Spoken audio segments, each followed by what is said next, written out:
시청자 여러분 안녕하십니까. 5월 30일 시사정담 시작하겠습니다. 이종근 전 데일리안 편집국장님 나와 계십니다. 안녕하십니까. 네, 이 국장님. 네. 검찰이 지난 13일에 네네. 검사장급 39명이죠. 네네. 인사를 단행한 데 이어서 29일에는 네네. 중강 간부급 그러니까 차장 부장검사급 그렇죠. 514명에 대한 인사를 단행을 했네요. 아주 네네. 대규모로 인사가 네, 이루어졌어요. 예, 예. 이번 인사에서 특징이라면 어떤 것이 있습니까? 크게 나눠서 두 가지입니다. 네. 한 가지는 세간의 관심이 집중됐었어요. 즉 예. 김건희 여사와 관련된 수사를 맡고 있던 중앙지검의 1차장부터 4차장까지 모두 다 교체가 됐는데 예. 실질적으로 이번 고검검사급 부장검사와 그다음에 차장 검사급에서도 이 수사팀들이 전부 교체될 것인가. 예. 이게 가장 첫 번째 관심이었습니다. 예, 예. 그리고 두 번째 관심은 뭐냐면 이창수 중앙지검장을 임명한 이유가 세간에서 알려진 건 적체되어 있는 이재명, 문재인 전임 대통령과 현 야당 대표의 수사를 박차를 가하기 위함이다. 라는 지금 이야기가 많지 않습니까? 예. 그렇다면 이창수 중앙지검장이 자신과 함께 할 진짜 칼잡이들을 전부 다 모아놓을 것인가. 이 두 가지가 가장 큰 관심사였던 것으로 보입니다. 그런데 그렇게 됐습니까? 그렇죠. 그러니까 유임됐습니다. 즉 세간의 지금 오해를 불식한다. 뭐 이렇게 어떤 표현하고 싶은데요. 아니 수사팀을 다 갈갈이 찢어 놓으면 어떻게 김건희 여사의 수사를 할 수가 있느냐. 예. 차장 검사부터 다 지금 다 물갈이 하려 해서 지금까지 어떤 수사를 수사 지휘부가 싹 날라갔죠. 무력화시키려고 하는 게 아니냐라는 어떤 이야기가 있었는데 일단은 부장검사는 건드리지 않았습니다. 사실은 부장검사가 수사를 하는 거죠. 실질 수사 지검장이나 차장이 하는 건 아니지 않습니까? 그렇죠. 수사팀을 맡고 있는 그래서 위에다 대고 나 이거 진짜 구속해야 됩니다라고 목소리를 높인 사람이 바로 부장검사이죠. 자, 김승호 형사 1부장, 최재훈 반부패 수사 2부장이 바로 김건희 여사와 관련된 파우치백과 그다음에 도이치모터스 사건을 실질적으로 수사하는 그런 그 담당 부장검사였는데 이번에 유임시켰습니다. 결국은 김건희 여사에 대한 수사는 뭐 지금까지 알려진 대로 도이치 모터스 사건은 지난 정권에서 탈탈 털어서 더 나올 것도 없고 이제 디올백 이 파우치 수사 아니겠습니까? 네네. 여기도 뭐 관련 인사들에 대한 소환 조사가 거의 이루어진 상태고 그렇죠. 핵심은 김건희 여사에 대해서 소환 조사를 할 것이냐, 그렇죠. 서면 조사를 할 것이냐. 네네. 그런데 김승호 형사 1부장은 소환 조사를 해야 한다. 그렇지 않으면은 봐줬다는 얘기를 또 들을 거 아니냐. 뭐 그렇죠. 이런 입장인 것 같아요. 네, 그렇습니다. 그래서 뭐 이현석 검찰총장도 인사는 인사고 수사는 수사다라는 많은 의미가 함유되어 있는데 어쨌든 수사는 제대로 이루어져야 되는 게 아니냐라는 항변의 어떤 목소리도 있었고, 그러니까 부장검사의 인사에서는 건드리지 말아라라는 그런 뜻이 아니었을까 싶고, 그것은 곧 김승호 형사 1부장의 지금 수사 의지대로 가야 된다라는 무언의 어떤 그런 그 힘실음이 아니었을까 싶고요. 그러면 두 번째, 네네. 이창수 중앙지검장이 지금 벼르고 있는 게 네. 그동안 지지부진했던 이재명, 네. 문재인 수사도 끝내버리겠다. 그렇죠. 바로 그런 점에서 칼잡이 두 사람을 제가 꼽아왔어요. 진짜 제대로 칼을 잡았다. 검객입니까? 검객이라고 하는 사람 두 사람이 이번에 눈에 들어옵니다. 첫 번째가 조상훈 대구지검 2차장을 중앙지검 4차장, 지금 중앙지검의 1차장부터 4차장까지 전부 다 고검장으로 승진했잖아요. 예. 그래서 이 4차장이 뭘 맡고 있었냐면 도이치모터스도 맡지만 대장동과 그 다음에 송영길 돈봉투 사건 이 두 가지를 맡고 있는 부서인데 여기에 조상원 대구지검 2차장을 끌어서 중앙지검으로 데려왔습니다. 이 사람은 그야말로 이창수의 복심? 그야말로 이창수와 손발을 맞춰왔던 사람. 억하는 사람. 예. 자, 성남지청장 시절, 그러니까 박은정이 성남지청장을 맡고 있을 때 바로 성남FC를 다 틀어막고 있었지 않습니까? 예. 예. 아무것도 안 하고 막 그냥 어떻게든 뭉개고 있다가 이제 교체되면서 이창수 지검장이 가면서 지청장이 가면서 차장으로 지금 데리고 온 사람이 조상원입니다. 야. 당시에 성남지청 차장이었죠. 야. 그래서 이 두 사람이 손을 잡고 한 게 성남FC 뇌물성 그런 그 후원 의혹을 완전히 뿌리채 그냥 뿌리채 수사를 그냥 해버렸죠. 해버렸죠. 이 사람은 원래 라임 환매 중단 사태에서도 공을 세웠고요. 2022년에 이재명 공직선거법상 허위사실 공표도 수사를 했던 사람입니다. 그러니까 반부패 수사, 특히 이재명 수사를 총괄하는 네네. 사람이 바로 이창수 중앙지검장의 폭심이 왔으니까 손발을 맞춰가지고 이재명 수사 그리고 쌓여있는 문재인 수사 이것도 아주 그냥 쾌도 난마식으로 수사를 진행한다 이렇게 봐도 되나요? 그렇죠. 이제 문재인 관련된 수사가 두 번째 말씀드릴 이승학 전주지검 형사 3부장입니다. 예. 이 사람이 굉장히 지금 관심사였어요. 왜냐하면 이창수 중앙지검장이 전주지검장에 있을 때 또 가장 믿을 부하 검객이었거든요.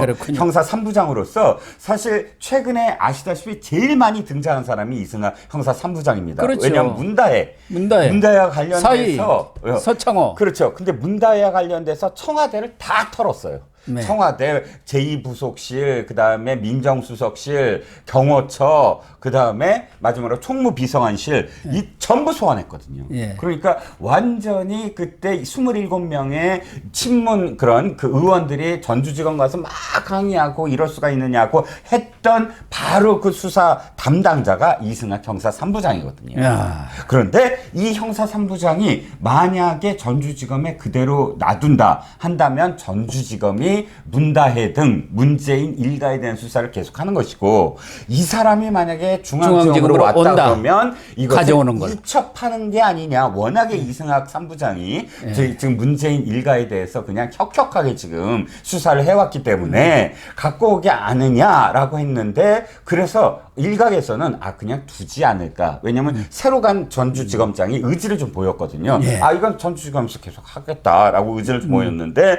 어쨌든 결과적으로는 갖고 오는지 아닌지는 아직 밝혀지지 않았지만 이승학 전주지검 형사 3부장을 중앙지검 특수 3부장으로 지금 끌어올렸습니다. 그래서 네. 검찰 내에서도 이렇게 이승학 네. 3부장을 끌어올린 것은 네.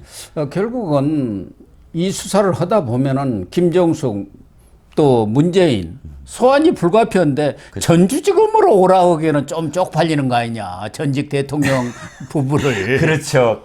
그러니까 노무현 대통령도 사실 중앙지검에서 불러야 예, 예. 그래도 좀 폼돌하고 그렇죠. 그런 판단들을 하고 있더라고요. 그렇죠. 노무현 대통령도 봉화에서 사실 중앙지검으로 왔잖아요. 예. 그때 대검으로 왔나요? 참? 그렇죠. 그때는 그렇죠. 중수부가 대검에 있었는데 예, 지금은 그게 중수부가 중앙지검. 해체가 되고 중앙지검이. 반부패 수사부가 중앙지검으로 와 있지 와 있죠. 않습니까? 예, 그렇습니다. 더군다나 지금 이 문다혜 사건이라든가 일어난 것은 청와대 아닙니까? 그렇죠. 그러니까 이 중앙지검에서 하는 게 맞죠. 네, 그렇죠. 전 사위 서창호 사건은 전주지검에서 하는 게 맞고 왜냐하면 이상직 때문에 이상직이가 거기가 관여돼 있으니까요. 관여돼 있으니까 그리고 여러 가지로 볼 때는 중앙지검으로 가져오는 게 이첩하는 게 타당하다 이렇게 생각이 되는데 이 부분은 이원석 예.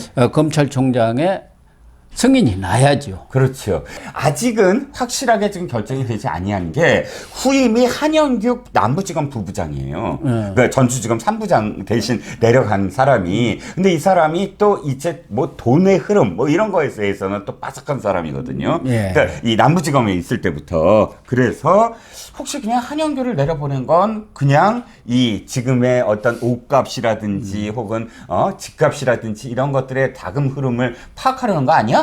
라고도 생각을 하는데 지금의 법조계나 혹은 또 이 언론에서는 지금 선배님 말씀처럼 아이 이승학 불러 올렸으면 끝났어 그냥 중앙지검에서 하려고 하는 거야 라는 네. 그런 의견이 지배적입니다. 그런 것 같습니다. 네.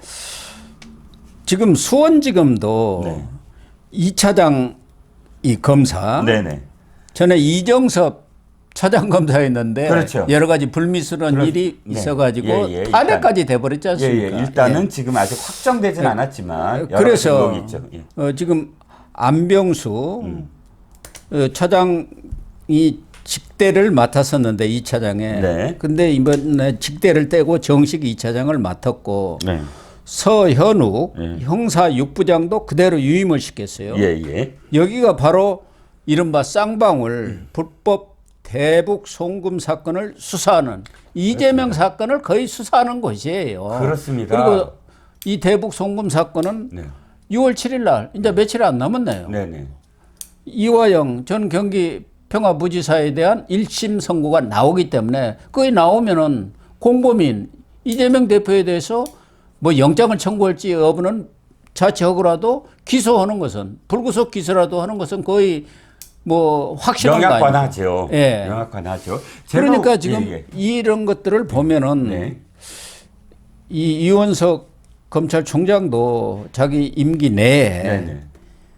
문재인 수사라든가 이재명 관련된 그동안 적체된 그런 수사들에 대해서도 마무리를 하겠다는 의지가 담겨 있는 거 아닌가 이런 해석들도 있더라고요. 그렇습니다. 바로 안병수 수원 지금 2차장 직대를 뗐죠. 2차장으로 네. 정신을 임명했고 또 그 밑으로 2차장 밑으로 있는 서현욱 형사 6부장 이 두 사람이 사실은 거의 스탠바이 상태라고 제가 들었습니다. 예. 어떤 스탠바이? 즉 이재명의 기소. 네. 그러니까 6월 7일은 이미 선거 결과에 대해서 검찰에서도 아 이거 분명히 우리 의도대로 아까 우리가 지금 구형한 그런 어떤 그 바에 따라서 나올 거다. 그러면 거의 틈을 주지 않고 바로 그 다음에 어떤 이재명과 관련된 여러 가지 조치를 하겠다라는 그런 의견이 아까 그런 상태로 있다는 것이 지금 법조계에서 제가 오늘 들은 얘기거든요. 예. 그러니까 이 유임은 그걸 직접 수행해라.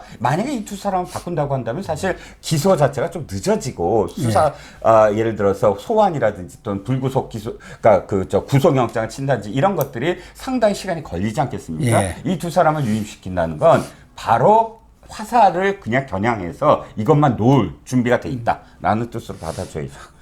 그렇게 되면은 이재명 기소도 6월 중에는 빠르면 이루어지지 않겠느냐. 예, 예. 늦어도 7월 중에는 이루어지지 않겠습니까? 7월 12일 날 또 김성태 예, 예. 전 쌍방울 회장의 1심 판결도 나와요. 그렇습니다. 거기도 뭐 유죄 판결 받는 것은 거의 네. 명확관화해진 그런 상황 아니겠습니까? 그렇습니다. 이런 것 때문에 그동안 어떻게든 이화영 1심에 영향을 미쳐보자고 무슨 술판 해유 사건이다 뭐다 뭐 별의별 짓을 다 했지 않습니까? 네네. 그런데 그 민주당의 검찰 조작 뭐 수사 대책단인가? 네네. 거기서 어젠가 얘기한 거 보니까 이 대북 송금은 원래 김성태하고 북한 리오남 공작원이 짜고 그 주가 조작하기 위해서. 주가 조작을 하기로 했는데 그것을 이재명의 방북 자금으로 이렇게 호도했다. 조작했다. 조작을 했다. 네. 바꿔버렸다. 네네. 이래가지고 수사를 한 검사를 특검으로 했다.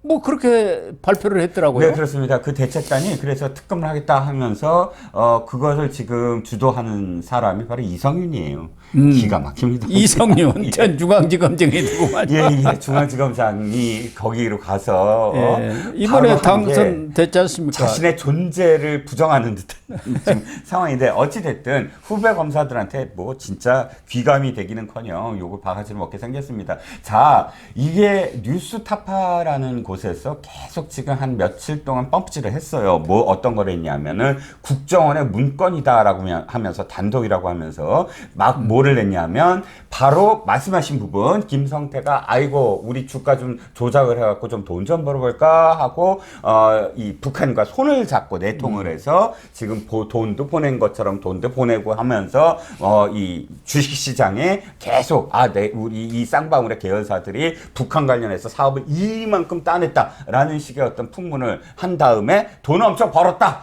그걸 위해서 한 건데 갑작스럽게 이재명을 끌어들여갖고 정치 사건으로 조작을 한 거다. 국정원은 이미 다 알고 있었다. 이런 문건을 지금 며칠 전부터 단독을 했는데 원장님 선배님 모르시죠? 그만큼 파장이 없었어요.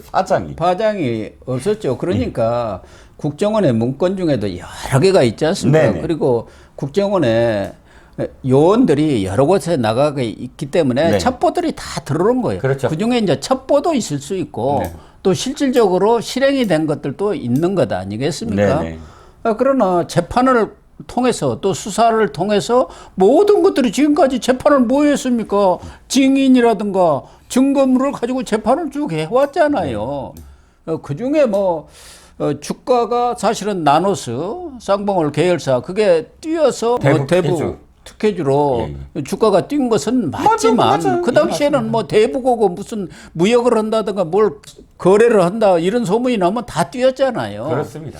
그런 측면은 있지만 지금 그 국정원의 일부 문건을 가지고 그것이 사실인 것처럼 뉴스타파가 보도를 하는데 뉴스타파는 또 워낙 지난번 조작 방송이라는 신앙님하고 게 김만배 허위 인터뷰 사건으로 인해서 신뢰를 잃어버렸어요. 그렇죠. 그래서 거기서 뭐 잇따라 보도를 하지만 이것도 그럼 어디서 그 문건을 놨겠느냐. 재판 과정에서 증거로 제출했던 것들 그 변호사가 구입해가지고 민주당을 통해서 고리 3쿠션 형식으로 가가지고 보도를 하고 그 보도를 또 민주당을 보도에 난 것을 인용한 것처럼 해갖고 지금 또 어저께 그 조작 대책단을 해서 만들어서 특검을 하겠다. 예, 이렇게 나온 거죠. 그렇죠. 그런 내용들을 언론이 잘 알기 때문에 네. 파장이 거의 없는 거죠. 그렇습니다. 없다시피 하는 거 아니겠습니까? 예.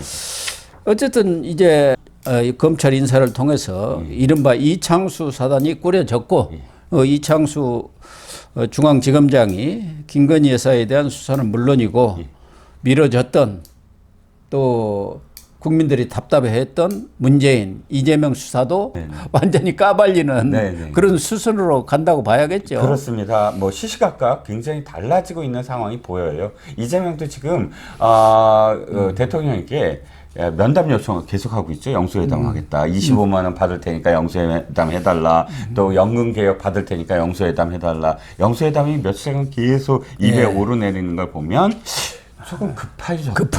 조급해졌다. 네, 급하죠. 여겨집니다. 예.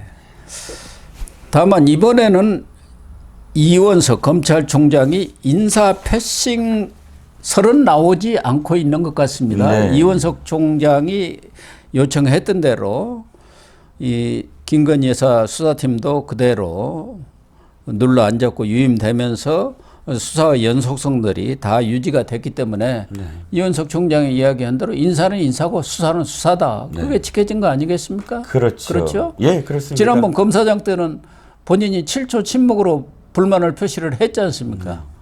인사 패싱 당했다고 알려졌고요. 최소한 지금 검찰총장이 이야기한 수사는 수사다라는 말에 담긴 함의가 이번에 김승호, 최재훈 이 부장검사들을 유임시키는 것으로 아마 그러니까 상징되지 않을까라는 생각이 듭니다. 법무부와 대검이 이번에는 인사에 있어서 협조를 잘 이룬 것 같다. 이렇게 보면 될 것 같습니다. 네.